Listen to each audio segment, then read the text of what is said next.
सामने देखते पाচ্ছ স্টিকার করানোর পরে ফাইনাল লুক। তো ফাইনাল লুকটা কেমন লাগছে কমেন্ট করে জানাও।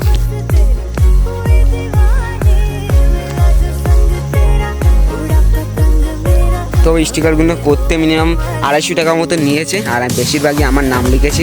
দুটো হুইলি করলাম, দারুণ গাইস, দারুণ হুইলি হচ্ছে। এখন নতুন সাইকেল তো এই জন্য দারুণ দারুণ হুইলি হচ্ছে। তো hello guys, welcome back to my YouTube channel and Facebook page. আশা করি তোমরা সবাই আছো আমার বিন্দাস। তো আজকে একটু যাবো অশোকনগর মানিকতলায় কিছু স্টিকার করতে সাইকেলে। তো দেন চলো আজকের ব্লগটা স্টার্ট করা যাক, লেটস গো। चलो भाई देखो अब मैं क्या करता हूँ। তো গাইস এখন রেডি হচ্ছে আমার স্টিকারগুলো, ঠিক আছে। তো আমার কিছু নাম লেখাচ্ছি সাইকেলে স্টিকার করার জন্য, আর সাইকেলের সামনে আছে তো সব দেখাবো তোমাদেরকে। আর এদিকে স্টিকার রেডি হচ্ছে। তো চলো ব্লগটা বিনেস কন্টিনিউ এনজয় করো তোমরা সবাই। তো গাইস এখানে হাফ স্টিকার হয়ে গেছে, আর কিছু স্টিকার বাকি আছে, সেগুলো রেডি করছি। আর দেখতে পাচ্ছি এখনকার লুক দেখতে পাচ্ছি এখান থেকে কেমন লাগছে এখানে স্টিকার। তো বেশিরভাগই আমার নাম লিখেছি, ইউটিউব চ্যানেলের নামগুলো লেখা হয়েছে, দেখতেই পাচ্ছ।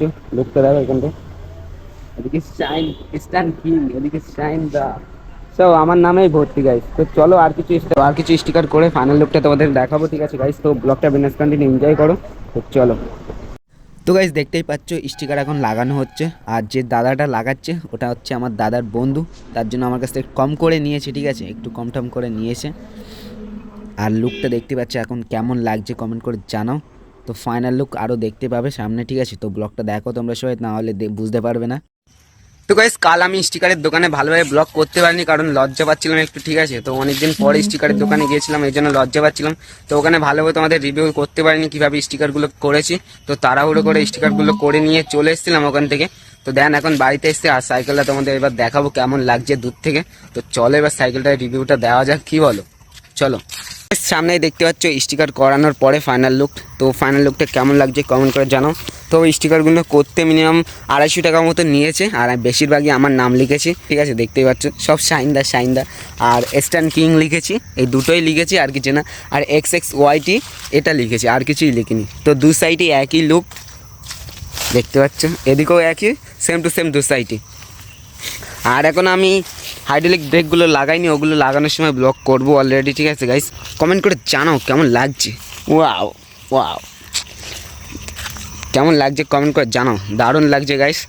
তো চলো একটা হুইলি মামু কি বলো, আমাদের মামু আছে, মামু একটা হুইলি মারতে বলছে, ঠিক আছে। তো চলো নতুন সাইকেলে একটা হুইলি হয়ে যাক এখন। আর স্টিকার করে দারুণ লাগছে, চলো মামু ধরো। चल वो चौबारे ढूंढे जिनमें चाहत की बूंदे सच कर दे सपनों को सभी बहारों की छत हो दुआओं के खत हो। তো গাইস নিউ সাইকেলে হুইলি করলাম, কেমন লাগলো? দুটো হুইলি করলাম, দারুণ গাইস, দারুণ হুইলি হচ্ছে। এখন নতুন সাইকেল তো এই জন্য দারুণ দারুণ হুইলি হচ্ছে। তো গাইস এখনো কিছু মডিফাই করতে বাকি আছে, তো হাফ মডিফাই করেছি মিনিমাম। এখনই লুক দেখতে পাচ্ছি কত সুন্দর, আর যদি হাইড্রোলিক ব্রেকগুলো লাগাই তাহলে আরো ভালো লাগবে। তো দেন চলো আজকের ব্লগটা এখানেই শেষ করছি। তো হাসতে থাকো বাঁচতে থাকো, তোমাদের শাইন ভাইয়ের ভিডিও দেখতে থাকো। তো সবাইকে টাটা বাই বাই, খুদা হাফেজ মামু।